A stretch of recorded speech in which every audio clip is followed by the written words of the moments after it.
Hi, this is Paul, and this is my commentary on Jordan Peterson's Exodus seminar. I said I wasn't going to treat the midwives, and then I was working on, putting together the previous video, and I was just letting this play to think, well, maybe there's something in here that I would have wanted to talk about, and sure enough, there is. So Dennis Prager, a couple of things. Dennis Prager makes the point that he doesn't want to keep referring back to the Hebrew.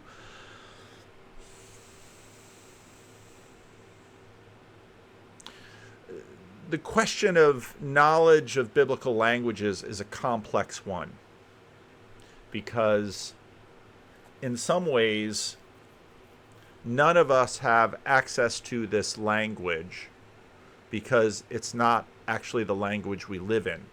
Modern Hebrew is not exactly biblical Hebrew. I think they really tried to make it as close as possible. And obviously someone who memorizes the text as a youth has a huge leg up with respect to a certain degree and level of knowledge of the text. However, language is always situated, and language is always connected with culture.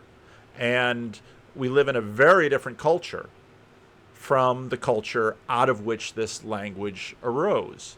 And so, and I've done a fair amount of listening to, some of my friends in this little corner who were raised in a similar situation as Dennis Prager, raised from the youth with biblical Hebrew. And what I found is, boy, this could be interesting. What I found is, a certain way of knowledge with respect to this. And I'm not going to say one is better or worse. I think very clearly, part of me wishes that I had was schooled in biblical Hebrew the way that, someone would have been, or someone is, let's say, in a very observant Jewish home. But the contextualization has all of these questions, a lot of the layers that I'm going to point out as we go through the study of the text. So it's a good point, but it isn't as if you have it, you know everything, and if you don't have it, you can know nothing. It doesn't really work that way. The word for God is not face that they feared God and did. Okay, so the big debate is the ethnicity of the midwives. These are midwives who are servicing Hebrew women, and then the question is, are they, Dennis Prager is correct that the language is ambiguous, are they ethnically Egyptian or are they ethnically or culturally Hebrew? And Dennis Prager will make one argument, Jonathan Peugeot will make another argument, and again, I don't necessarily want to go through that. I think it's very well treated, and I like the way the arguments are sort of laid out back and forth. Didn't listen to Pharaoh. Again, it's one of my favorite lines in the whole Bible. You either fear humans or you fear God. Mm-hmm. Fear God is the root of freedom wisdom, yeah. and wisdom. Mm-hmm. And okay, let's talk about God-fearing, especially with God number one and God number two. Now, some of you have never listened to any of me before will now suddenly be, what is he talking about with respect to this God number one and God number two? Sort of where God number one and God number two are sort of boxes on my theological workbench, where I first came up with this listening very closely to Jordan Peterson talk with Sam Harris. Because for Sam Harris, his critique of God is that God is this other being in a world of beings. It's another thing in a world of things. God is a super thing in the sky. God is an agent. God is a person. Now again, Christians, Jews, Muslims believe that in fact God is an agent, God is a person. But if you read someone like Ezekiel Kaufman, this revolutionary monotheism as opposed to evolutionary monotheism, God is also the arena. And this common way of viewing God, where sort of God's agency is implicit and his arenic qualities are explicit, this sort of gets displaced in deism, that God sort of become that the separation between the Arenic element of God and the agentic element of God gets separated, so that the arena is now increasingly impersonal and agents are quite distinct from the arena. And I think this revolutionary Hebrew conception of God as agent and arena both is fundamental to the unique contribution of the Hebrews to the world in terms of this startling revelation of this God of the Hebrews that, of course, will become the God of the Christians and the God of Islam. And that's a complex thing. I want to be careful with that because there are differences in how Jews, Christians, and Muslims assert what God is. That's a big part of the conversation. But what's highlighted here, and this of course doesn't necessarily answer the question of the ethnicity or the culture of the midwives, throughout the ancient world, and in fact throughout the modern world, at least when people dare to admit it, people who fear God fear punishment for violating the order of God. And you can sort of see that deistically, sort of like spitting in the wind. You get your face wet with your own spittle.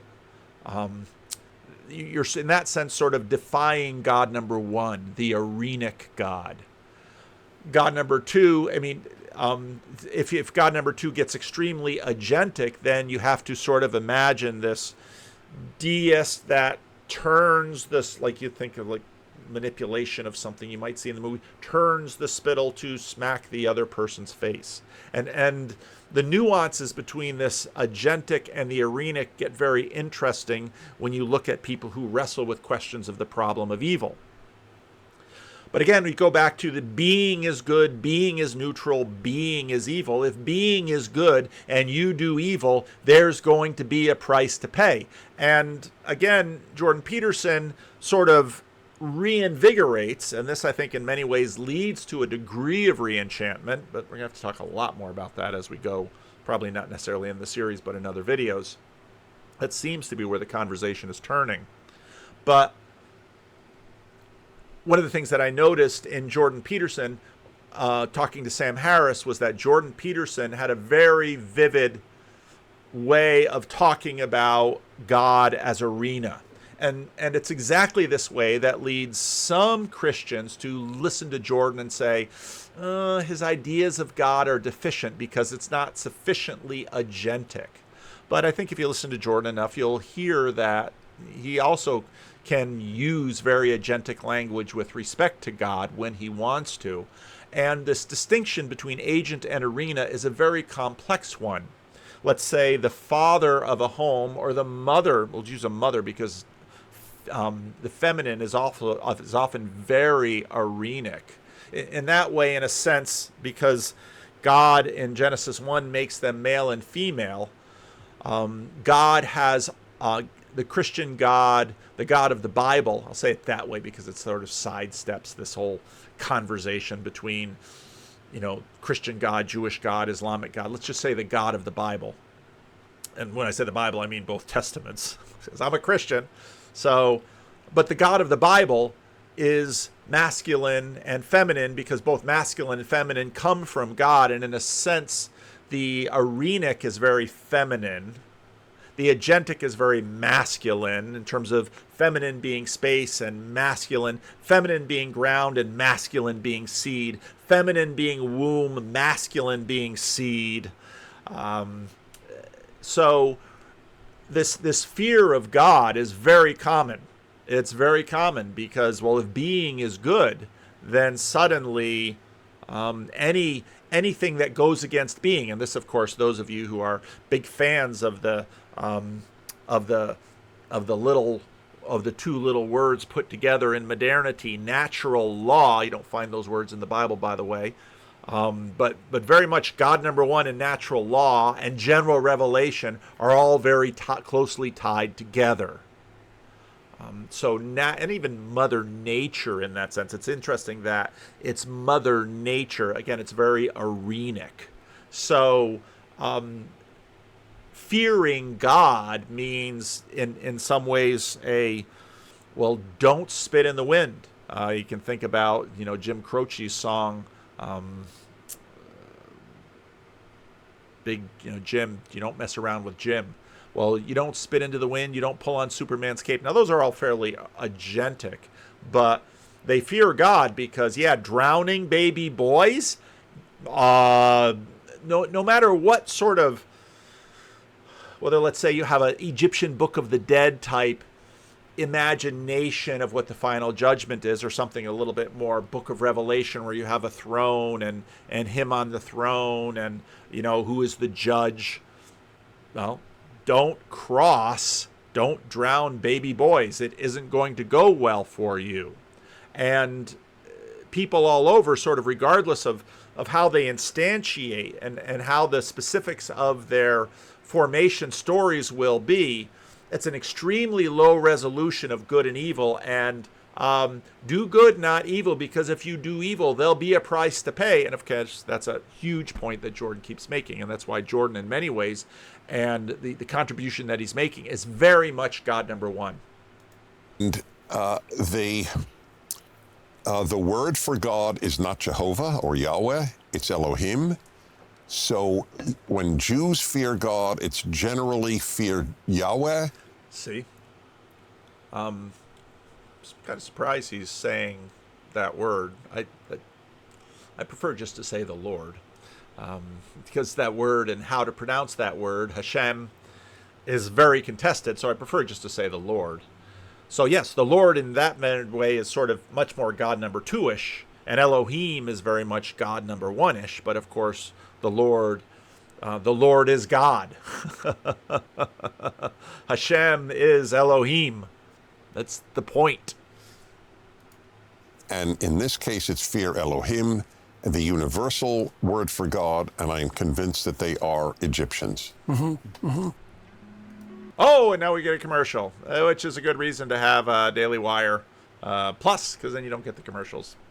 Well, I think there's a proper fear that in this case I think is linked to transcendence. So there's the again, very arenic. Looks like I'm gonna do the whole midwife thing. Fear of the tyrant, which is normal and natural, and which we are all subject to, but there should be a greater fear, i.e. the fear of the transcendent of violating it. That dude has the world's best voice. If he would do an audible book of the Bible, I would buy it. It's when I want to hear someone read the Bible, that's the voice I want to hear. Violating that, right, yes. Right. And of course, this is why the postmodern attack on traditional Western culture is so dangerous. I mean, of course, it goes back to the very origins of Western culture with the sophists, but the idea that there is no such thing as an objective moral order, and there certainly is no transcendent basis for that. Okay, objective moral order. Look at the language. It's very depersonalized. Now, of course, you can have a judge on the throne. That's very God number two-ish. That's very agentic. And in many ways, you arrive at the same thing the same way.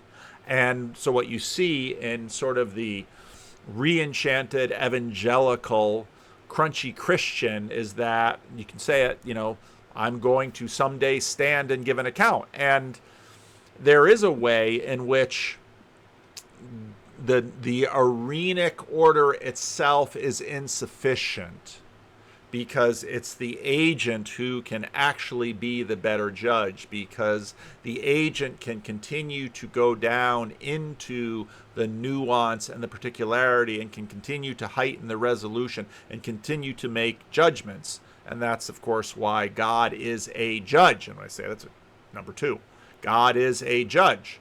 But yet, in a sense, the spit and the wind have a degree of agency as well. That would make this whole narrative unintelligible. It also makes the tyrant the final arbiter in some real sense, right? And you know, people have asked... And that's what I talked about with respect to the servants of God are the best servants of all, because they answer to the ultimate final judge. And part of the reason that revolutionary Hebrew monotheism is, basically destroyed the idea of the meta-divine realm and all the little gods within, because what you wind up with, and you see this with the Greeks because you have all the gods, but then they keep having these sort of agent things like victory, Nike, the god of victory. Oh, wait a minute. Zeus, how does Zeus relate to the god of victory? And the fates, So then they keep trying to sort of arenify all of the little gods, and it doesn't really work. And the Hebrew conceptualization, the revolutionary monotheism, polytheism basically evolves into monotheism too, but the Hebrews got there first, which is why it's revolutionary monotheism. And then Jordan seems to more often talk about evolutionary monotheism. And I'm always embarrassed by this, but people have commented on my courage for speaking up, so to speak. And I think you don't actually understand the situation. I'm not courageous in my speaking up. I'm more afraid of the alternative. And part of the reason for that was that when I was a clinician and I spent thousands, tens of thousands of hours dealing with people's serious problems, one of the things I learned was, and I really learned this, was that you don't get away with anything. Now notice he keeps this sort of in God number one terms, not in God's going to get you. You could say that too. And in fact, in churches, that's pretty much what they say. The end is sort of the same. You don't get away with anything. So you might think you can bend the fabric of reality and that you can treat people instrumentally and that you can... See, fabric of reality, very impersonal. And it's not an illegitimate way of talking. It's just, again, this difference. Bow to the tyrant without, and violate your conscience without cost, but that is just not the case. You will pay the piper. When you pay, you might not even notice the causal connection between the sin and the payment. And one of the things you do in psychotherapy is people's lives take a twist and they go very badly wrong. And when you walk back through people's... If you say pay the piper, now you've just agentified it, but people would say, well, that's a metaphor to deal with the impersonal nature of it, the arenic nature of it. Lives with them, you come to these choice points where you meet the devil at the crossroads and you find out that, well, you went left, let's say, and downhill when you should have gone right and uphill, and now you're paying the price for that. And you don't impose that as a therapist. You help people discover that or rediscover. Because the therapist is not supposed to be the judge, but you're supposed to illuminate the arena so that they can be agents in the arena for better outcomes. Because they often know at the time that they've made an error and then forget and then rationalize the forgetting and then, and then multiply the lies. And so... But that's tremendously difficult to do within a secular frame. I mean, I think you found ways... Because the secular frame tends to be neutral, okay? Notice that. Being is neutral. There is no moral valence. And so, although secularity, again, as I've argued many times, following Tom Holland, is that in many ways, secularization is sort of sneaky Christianity. It's Christian moral smuggling. Of doing that, I think, Jordan. I'm thinking actually of somebody like Viktor Frankl and his idea that sense of the logos, of a kind of a meaning, is what gives you a kind of existential drive and helped him survive the horrors of the Holocaust. But more typically, it's religion. It's a sort of religious framing that it gives people the power to resist tyranny. Well, that religious framing seems in part, even if you think about it in a secular sense, is that like when maybe you're making a choice to do the instrumental and easy thing, but there's part of you that knows that that's wrong. Not always. Sometimes you just make a mistake because you don't know, but often you know, and yet you pick the easier path, let's say. And the part of the manner in which God is portrayed throughout the biblical corpus, but I would say in traditions around the world, as that phenomena phenomenon that alerts you to your own misbehavior. And it is really something, again, I really learned from Jung, contra Freud in some real sense, is that, and contra Nietzsche, who believed that maybe we could create our own values, is that there's something within that is transcendent, because it isn't only in you, it's in everyone in some fundamental and real sense, plus it's eternal. Okay, so again, notice Nietzsche, neutral. Well, if being is neutral, then you can create your own. He's sort of there with Sam Harris that, well, now we can sort of paint our own. It's like, oh, but if being is good, then there's already a structure there. And again, Jung is such an interesting thinker with respect to these things. In some fundamental and real sense, and it calls you on your misbehavior. But don't you think our culture is approaching a kind of crisis point? In other words, the postmodernists, everything's constructive, truth is not there, etc., etc. There's no reality except what you make Right, being is neutral. it. The meta-divine realm is highly neutral. But of course, truth is always about something, as C.S. Lewis used to say, and what it's about is reality. Yeah, well, there's this insistence. And people are on the going to hit the wall at Well, point after point today on the postmodern because there front, is reality. it's as if we're insisting that there is nothing other than Towers of Babel. There isn't anything they're being built against or shielding us from. It's just one Tower of Babel after another, and it can be. And I can't help but see a real tyrannical demand for power in that, because one of the things I've often wondered is, well, why are the constructivists, the radical constructivists, so insistent that there's no core human nature, when really the evidence that there's a core human nature is pretty damn strong, particularly perhaps if you think biologically. So why this insistence? And I can't help but think it's because, well, you want to remake people in the image of your ideology, and so you have to insist that they have no intrinsic nature, because otherwise the pesky realities of the transcendent nature get in the way of your Luciferian Well, if presumptions. there's no God, no truth, there is only power. Right. Well, that's And that's what the they want. Dostoevskian issue in some real sense, isn't it? I want to pick up on what you said, Dennis, a little before, and I want to propose that there might be a very important narrative reason why the midwives are Hebrew in this case. And the reason, I think it's a good lesson for us today, which is that the tyrant is empowering women to kill their men. That is what the tyrant is doing. And he's doing it in order to feminize the Hebrews. And I think that No wonder you get in trouble all the time. I love when Jordan makes that line right there. No wonder you get in trouble. Now Peugeot says to feminize the Hebrews. In a sense, again, it's making them capable of being assimilated, because part of so God is holy, holy, holy. Holy, holy, holy cannot be assimilated. What is holy? Holy is other. So in Hebrew, in English should be holy, holier, holiest. In Hebrew, a deep hole is deep, a deeper hole is deep, deep, and the deepest hole is deep, deep, deep. And so God is holy, holy, holy. God is holy, holy, holy. He's unable to be assimilated, cannot be assimilated. And so then the people of God also can't be assimilated. They are holy, and be holy like the Lord your God is holy. And so there's an interesting tension there between, on one hand, this Arenic God.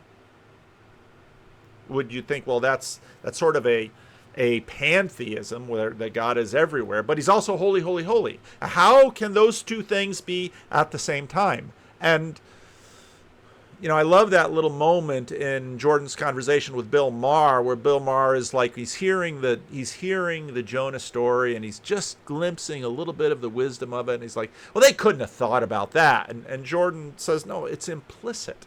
And so what we see in the Bible is something that we really can't sort of bring out and see completely, but it's implicit in it. And so it dawns on us a little bit, little by little, that the God who is the ground of all being, you could say that of God. He's not another being within a list of beings, yet he is also holy, holy, holy. And you listen to that and you think, well, that can't be, because that is contradictory in a really interesting way. But that's exactly how the Bible talks about God. And so you run into these tensions. And so on one hand, you can say, with respect to, use that word, natural law, that, well, you wind up fighting gods, you will always lose because you're fighting against reality. Yet at the same time, the same God is far beyond any reality that we ourselves can sort of get our hands around. He's, and again, the cry of the angels in Isaiah 6, in just a little short poetry, says it better than I can. Holy, holy, holy is the Lord God Almighty. The whole earth is full of his glory. It's right there. It's God number one and God number two. God number two is holy, holy, holy. The whole earth is full of his glory. God number one. Right there is how God is talked about in the Hebrew scriptures, not little gods in the meta-divine realm. Holy, holy, holy. But I think that it's important.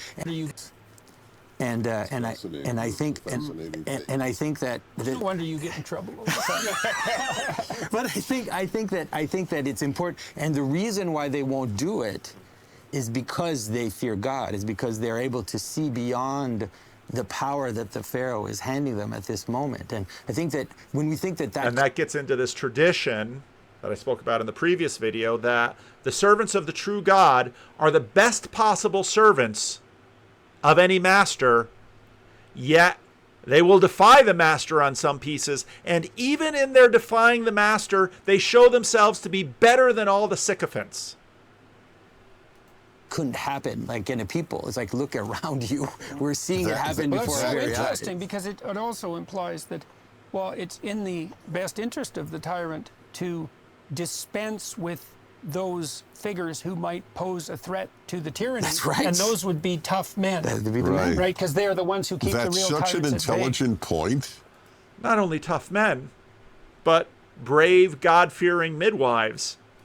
That it reinforces your reaction to what I said. Maybe the text is purposefully ambiguous about whether or not they were Hebrews or Egyptians. Yeah, yeah. And you've swayed me. Well, I I've think seen that purposeful ambiguity in Yes. other texts. So let me just say, I know I identify a bias in me, and I will reveal it.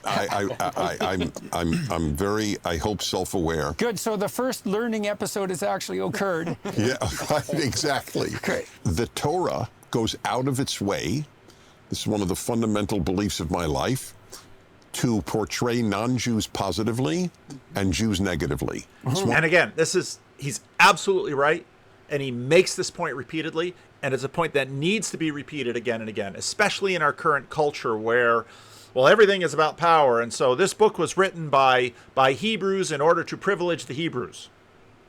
This book is written by men in order to privilege the men. It's sneaky in the beginning of the book, just like with respect to being fruitful and multiply. It's just right there in the book that God is doing this. And then also the first heroes that stand against the tyranny of Pharaoh are two women. And you see this in the Bible again and again. You look at the book of Ruth.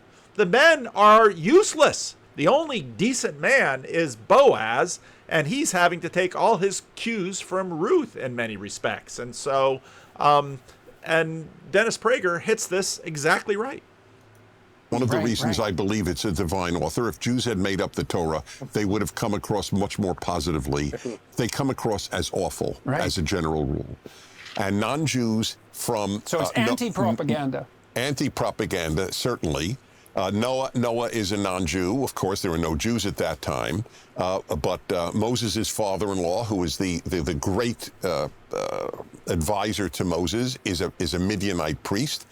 The daughter of Pharaoh is a non-Jew. She saves Moses. And it is just a consistent pattern. And I thought that the Midwives was part of that pattern. As I say, that God is ethic-centered, not ethnic-centered. Okay. And this is taken as the first civil disobedience, isn't And I was a little late to hit the button sometimes. But God is ethic-centered, not ethnic-centered. That also goes to the fact that humanity are image bearers of God, that we are first image bearers of God, and we are second kin within our own kinship groups. The first thing that we have in common is that we are all image bearers. And so that is a corollary on the rule that we are image bearers. That's right. That's the right. first example of someone standing against a crime against humanity. And I don't come down either way, but I think you can make a strong point for Dennis's. Right, so You that know, it in other implies, words, so God- that it implies that the relationship with God is actually what enables people to have God-fearing. the strength to stand Exactly. up against the tyrant. Yeah. If you think of the Nuremberg trial, they didn't actually have a basis for what they were saying. There's no international law. Right. Right. They were reaching, and maybe the same thing is intuitively they know. Well, that's certainly what Solzhenitsyn thought about the Nuremberg trials, is he believed that the fact that the Nazi atrocities were regarded as wrong, independent of cultural context. He thought that was a signal achievement of the 20th century because it reestablished not so much the existence of good, but definitely the existence of evil. And that was something I found unbelievably convincing, because I thought, well, you've got a real conundrum here. It's like, was what the Nazis did evil or not? Because those are the alternatives. And if it wasn't, it's like, okay, well, you can move ahead on that presumption, or you can accept that it was evil in a transcendent sense, because that's what the Nuremberg trials were about. And then the terrible implication of that, in some sense, is that if evil genuinely exists, then its opposite genuinely exists, because it's not going to exist without its opposite. Okay, right there. Peterson comes around to this argument again and again and again. For Jordan, this is one of Jordan's arguments for the existence of God, that everyone sees the opposite, so its opposite must be there. And Chesterton makes a very similar argument. It's very interesting what Lewis said about apologetics. Lewis, played with apologetics in books like The Problem of Pain and Miracles, but Lewis often said, well, Chesterton's already covered it. And this for Peterson is, well, people will, even if sort of theoretical in this sort of parasitic storytelling age where, well, nobody's really evil, they're all just misunderstood victims of this or that or this or that, spoil their life enough, and doggone it, they'll pull the evil card, and you might ask them, is there a hell? No, I don't think there's a hell. Is there an afterlife? Oh, maybe. So in other words, Hitler's just living it up with 40 virgins or something like that. Like, no. Suddenly, when you name Hitler, then suddenly hell begins to exist once more. And so this is one of Jordan's arguments for the existence of God that he makes repeatedly again and again. And so, as soon as you accept the reality of the evil of Auschwitz, you're in a metaphysical world in some sense, because you have to simultaneously posit the existence of a transcendent good that's at least the opposite of that. And part of what I've been striving for 40 years, I would say, is to identify what is the opposite of the spirit that produced Auschwitz. And some of it Solzhenitsyn detailed out so nicely. It's the spirit of truth, and Frankl, it's the spirit of meaning. And I think you can make a strong case that it's the spirit of love, and it's some amalgam of those three things, and that doesn't exhaust it. And it's the spirit of play and voluntary association and freedom, all things that are stressed in the biblical narrative. And where there is no vision, a people perisheth, as in Proverbs. And I think that's very... That verse gets misquoted again and again and again. Now, this isn't exactly a misquote. I remember the first time, I think it was Rick Warren who I first heard quote this verse, because sometimes when people say vision, they mean like, you mean like a vision statement? I mean, it's clearly in the context a prophetic vision, but people so often sort of abstract it. So great voice. I always wince when people use that verse in this way. Very important, this notion of, well, contemplation. We'll come to that in particularly chapter 3, but this sense of a vision of goodness as having an inspiring quality. And it is a vision too, and not just a mere verbal conceptualization, right? Which is why the artistic endeavor is so important, and the architectural endeavor, because it's not. And look at how slippery language is there, because Jordan just took vision and just moved it a little bit and making his point. Merely propositional, that vision. One of the things I learned with my students and with my clinical clients was that, and I helped them do this, was to help people develop a literal vision for their life. It's like, okay, if you could have what you wanted to arm you against the slings and arrows of fate, let's say, or to at least defend you against it, in principle, if you could have what you needed and wanted, what would that look like? That's a kind of prayer. It's like knock and the door will open, and ask and you will receive. It's like, okay, you could conceivably have what you wanted, but you have to specify what it is, and you have to have a vision of it. And part of what the humanities education should do, and the religious education certainly, is to flesh out a vision of... Well, again, it's important to remember that I've made this point in previous videos, point made by George Marsden, is humanities education was a replacement for religious education, because religious education was sectarian in that sense. And so in order to deal with pluralism, you sort of try to take wisdom up and then you embody it in the humanities. That's what a liberal arts education was for. Now that's complex because, of course, Jonathan Peugeot makes the great point about, a little bit later, about how the pagans sort of set the table for Christianity to come and cap the meal. But it's helpful to remember that in terms of the trajectory in the 19th century, theology was the queen of the sciences. Boy, this is complex stuff. And then you see again and again and again as secularization starts to really take hold. Well, now you have an English department. I remember when I first learned that C.S. Lewis was, very early in Oxford's, Cambridge's English department. It's like, what do you mean? Why wouldn't we have had the English department for hundreds of years? No, because the English department is a replacement for the theology department. Of a mode of being and a mode of perception that would justify suffering, or maybe even more than justify it. So, well, you could say, I suppose, that if theists are faced with the problem of evil, atheists are confronted with the problem of good. Try how to make sense of goodness. And again, the point that Peterson just made, a point that he comes to again and again and again. And this point, another very common point. How to make sense of what it is that drives their moral indignation and their great social revolutions. I mean, one of the most terrifying moments in the Nuremberg trials was when the Nazis advanced the defense that this was simply victor's justice, that they had not really broken any laws. They were scrupulous legislators, after all. And following orders. That's right. And so sort of Western notions of justice found themselves staring into the abyss. How is it that we're going to make sense of our deep intuition that this is evil of an absolute kind? And I think this is one of the great, as a matter of historical fact, one of the most important motivating factors behind the emergence of the United Nations Declaration on Human Rights, of course, in 1948, and with it the entire sort of rights-based regime of morality that is with us still, that has proliferated and expanded. So the problem on the atheist front is, on what basis can these things can be claimed as self-evident? What's the grounding for that if it's just not, and this argument is often made. I mean, this is part of the reason this part of the video I was going to skip, but now in a minute, James Orr's going to make a point that I really want to talk about.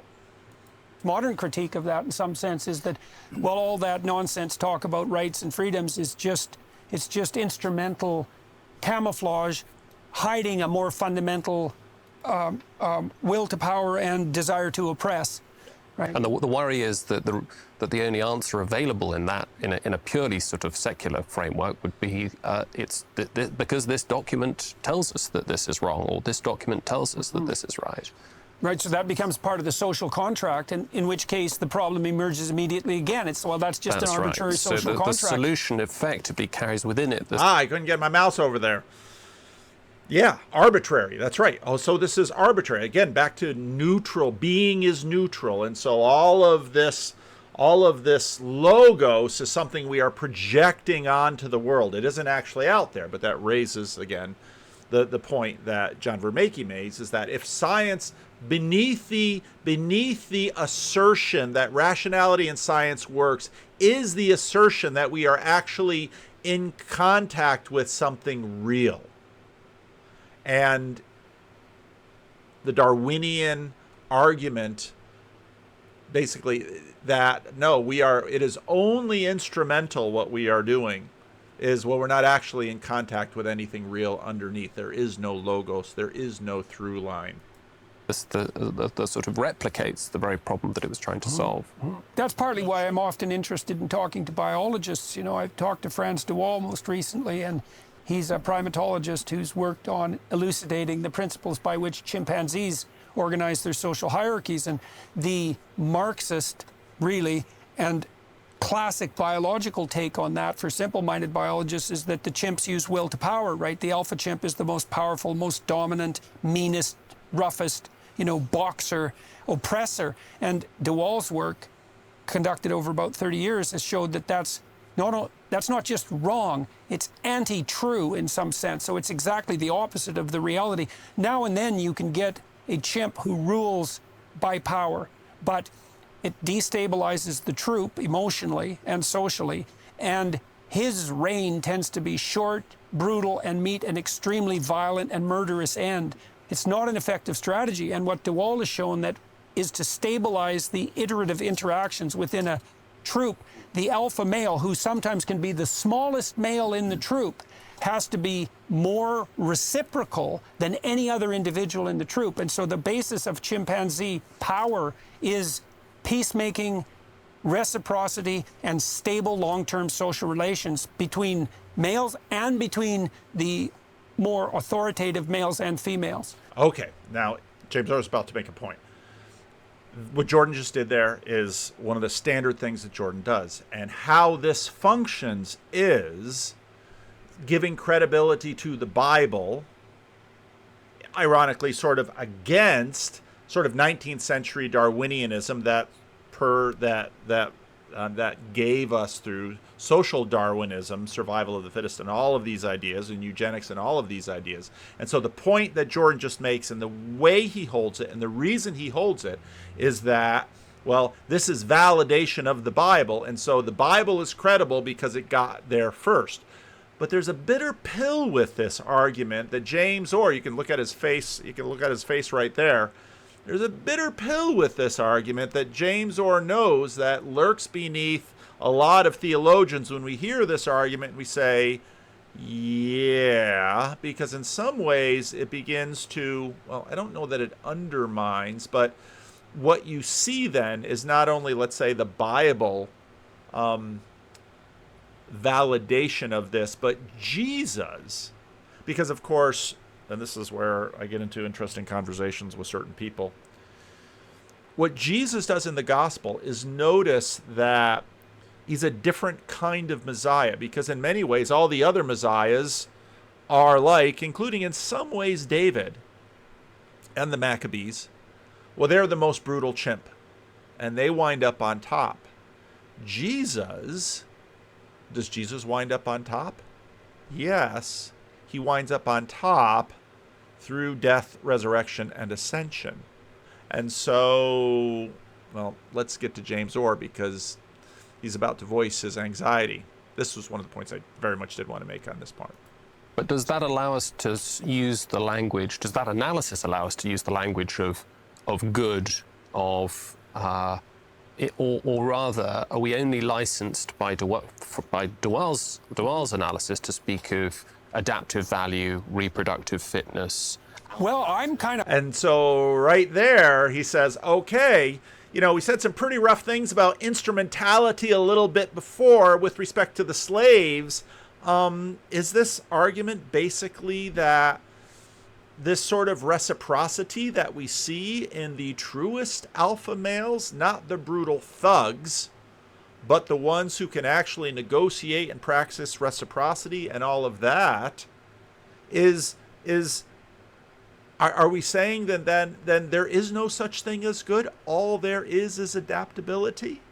Because implicit in this would be then, okay, being is still neutral and that's just adaptive, so therefore we just figured it out, and you have to be sort of really smart or really evolved to do it. And all of the previous messiahs before Jesus were a little bit clumsy compared to Jesus, who knew that the path to the cross also led to the empty grave, the resurrection, and the ascension, and therefore that is exactly why Jesus reigns, and that's symbolically true. And of course, most Christians like myself, or many Christians, will say that's also physically true. What does it mean that Jesus raises from above? Can we see him with a telescope? No. And you can look to C.S. Lewis for some of that answer. So now Jordan is faced with this, and okay, what are you going to say? I hope when they go like this, because, the idea of the reciprocity that allows the alpha chimps to maintain their sovereignty across time is something very much like treat your neighbor as if he's yourself. In other words, the chimps, what we see in the chimps is revelation of the Logos by general revelation. And you can derive in the chimps, and this is sort of, first, of course, Jane Goodall kept from the world some of what she saw in the chimps, because this is brutal. This is terrible. Where is the family of humanity of chimpdom? It's not there. Well, maybe they can't read the gospel, and someone needs to preach the gospel to the chimps. But I'm not sure standing with your Bible in front of them. But then Jordan sort of flips it around and says, "But maybe you can even see the work of the Logos. There's general revelation even in this point, which Frans de Waal made, and which Jordan loves to use as a validation of biblical wisdom." And so I think that there's no reason to assume that the ethic, if it's transcendent, couldn't emerge out of the material and descend in some sense from the spiritual at the same... Without reducing... And now that got shortened, but the point, and this is key for the impact that Jordan has made in terms of giving credibility, renewing credibility in the Bible and the Latin tradition of the West. This is exactly the kind of argument that Jordan makes, that yes, now finally science is beginning to recognize we had to get beyond Jane Goodall and get all the way to Frans de Waal in order to see that, yep, the Bible got there first. Goodness to a mere morality. Some sense from the spiritual at the same... Without reducing goodness to a mere morality, to a mere survival mechanism. Right. Well, and it's not so mere either, right? If it's a survival mechanism, it's pretty damn deep. And we could also think, if we were expanding our notion of what constitutes the biological, we could also think of the what he said right there. If we're expanding our notion of what constitutes the biological, he will say that biology is the expression of a spirit. Holy, holy, holy is the Lord God Almighty. The whole earth is full of his glory. He's working on that tension, that the whole earth is full of his glory, and the chimps display his glory if you look long and hard enough and realize that simply the thug alpha male is not at the top of chimpdom. Patterns of behavior that are most germane to our survival as transcendent. They're embodied, they're instinctual, they're outside the propositional domain. Although often it's... And this is sort of undercutting, again, Cartesian dualism. And see, theologically, this gets worked out in interesting ways because, of course, the Roman Catholic tradition has nature grace, which sort of shows continuity. I don't know enough about Orthodox theology, but I would imagine it's similar there. Luther comes, and so law, gospel, and so it emphasizes the antithesis. And I've said many times, those of you who've listened long enough, you need both the need both the common grace and the antithetical. Both of those work in the same system, and they're actually joined together. If you lose the antithesis, you don't have it. If you lose the common grace, you don't have it. It's, again, holy, holy, holy is the Lord God Almighty. It's completely different from anything that you see here. And for that reason, you shall not make anything in the heavens above or the earth below, and craft them and say, this is God, because it's reductive, because he's holy, holy, holy. Can't take anything in all creation and represent him, even as an old man. Saw this church that Father Eric was bringing me through in Washington, D.C., and saw some stained glasses, and Father Eric and I were on the same page. Now, we didn't throw any stones or destroy any stained glass, but we sure had words about it, because you cannot represent God in anything from creation, because it always is a reduction of it. And that's, in a sense, you cannot have an image of God. And that's this insight, this revelation through the Hebrews of God who is holy, holy, holy, and the whole earth is full of his glory. Yet he shines through all that's fair. Yet we see him in the male chips. Yet we can see morality. And so the tension that's between these two right in this moment is really key to holy, holy, holy, the whole earth is full of his glory. God number one, God number two. The case that we think of the highest moral act as extinction, laying down one's life, that is surrendering our opportunities for survival and the survival of See, our now he's bringing Christ in, of course. kin.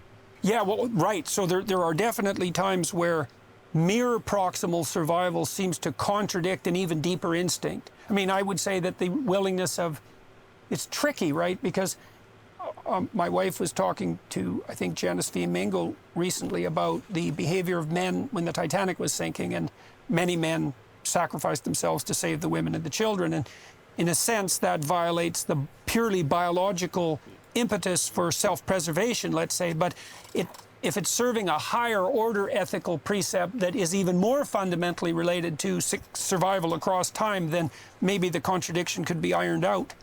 I suppose in evolutionary terms, the logical thing would be, though, for the women and the children to go first on the Titanic. Yeah, well, the men are more expendable, right? Because you need fewer men. If push comes to shove, you need fewer men. But to go back to the Hebrew midwife, or the Hebrew or the Egyptian midwives, they're intuitively saying something against the highest power in their universe, the Pharaoh. And to their own danger. Well, exactly, which is quite extraordinary. You probably know the story of W.H. Auden coming to faith. I mean, he was a self-professed left-wing atheist.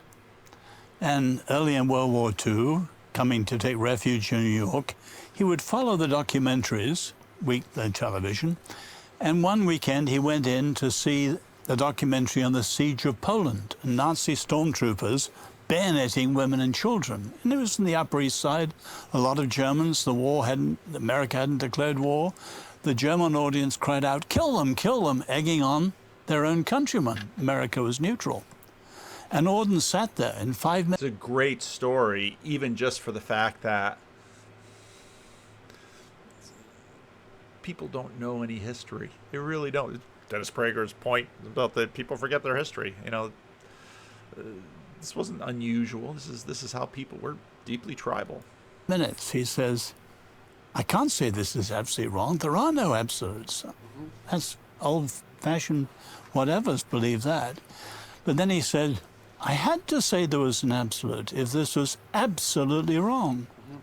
And he said later, and there's the holy, holy, holy. I left the cinema a seeker after an unconditional absolute and came to faith in God. The only basis for it. There's something very deep about that, too, because it could like one of the things I've come to realize about the symbol of the crucifix, and I'm just speaking psychologically here and not theologically, is that at the very least, what that symbol is it's the impetus among billions of people across 2,000 years to look at the worst thing they could imagine. And so there's an idea that you come to understanding of transcendent good most particularly through focusing your attention intently on what is undeniably tragic and malevolent. Remember I pointed out, this is another version of Jordan's, in a sense, argument for the existence of God in reverse. And that could be, I really think that's true psychologically, because one of the things I became convinced of studying the Holocaust atrocities and the Gulag atrocities in particular was the absolute reality of suffering and malevolence. And then you think, well, because it's pain, suffering, and cruelty, those are undeniable realities. That's the Auden experience. And they say, well, is there anything more real than pain, suffering, and cruelty? And the answer would be... And again, this is another one of his great arguments. I mean, Jordan actually has a lot of these, and it would be worthy to sort of line them up in a systematic way, because it's the... I watched this video from Sean McDowell about a megachurch pastor who lost his faith and wrote an 800-page book about it. And McDowell was talking with another scholar from Talbot, and it was a really good conversation. I really enjoyed it. But it's sort of the cumulative force of all of these different arguments. And again, so here you have Jordan Peterson going the other way, and noticing all of these things and saying, somehow, is there a God here? Yes, that which can transcend those three things. And it could easily be that you cannot make contact with what transcends those without diving deep into the nature of those, as deep as possible. In other words, he notices this really interesting aspect of human life around suffering, that suffering in a strange way can't really be denied. So therefore, there must be something stronger and more powerful than suffering. Otherwise, we would all just fall into this hole of suffering. And you know, it's sort of another argument, sort of analogous to his argument about, well, if there's evil, surely there must be good. Well, if there's suffering, surely that, I mean, it's sort of like back in the day when they were trying to figure out if there was a planet beyond Neptune and Uranus. And, you know, they look at, you know, all the orbits and everything, and they look at the gravitation, and Jordan's like, well, there must be the reverse of it. And if that's so, then, well, that will change everything. Possible. And I certainly see the biblical narrative focusing, for example, on the crucifixion, but not only that, as the collective attempt of mankind in some real sense to come to terms with the worst that life has to offer, and to discover as a consequence something that transcends that. So, well, do you know the story of Philip Halley? You know, the Jewish scholar who spent his life investigating the Nazi war crimes and all that. And one time he was so depressed by what he was studying, he was ready to commit suicide. And sitting in his study with this wealth of literature, picked up a little pamphlet he hadn't read before. And after about 5 minutes of reading, he thought there was a fly in it. It was a tear. His heart had been hardened, and he read the story of Le Chambon, the little Huguenot village that rescued 5,000 Jewish children. And he said it was heart-cracking goodness. right. Yeah. And that was his intuitive. The woman who wrote The Rape of Nanking, she committed suicide. Yeah. And no wonder. You know, you look at that sort of thing, and if you look at it deeply, it just tears you into pieces. And then Again, this is part of... People sometimes ask me about my Calvinism. Like, well, you don't seem to be like all the other Calvinists I know, but it's at this point where, you know, the same sun that hardens clay softens wax. Why facing the evil will bring some to faith and others to despair and death. You know, Peter and Judas both betray Christ. One becomes the rock upon whom the church is built, and the other goes to death and despair. the question is there anything that can put you back together? And that really is the question. And it's the question everybody faces in life in some real sense, right? Is how can you not be torn apart into despair and vengefulness by catastrophe and malevolence? And that is the question that faces everyone. So, all right, the midwives feared God. Okay, so I'm going to end this video here basically because I'm out of time tonight. I would love nothing better than to go through all 32 plus hours just like this. I don't know that I can do it, but sure is a lot of fun. And there's so, especially, again, some episodes of this, there's a ton of good stuff in it. There's a ton of good stuff in it. So I hope, obviously, the videos themselves will get millions of views, and my videos will get mere thousands of views. But I hope that whatever I can give and sort of cooperate to the effort will be a blessing to people. So leave a comment and let me know what you think.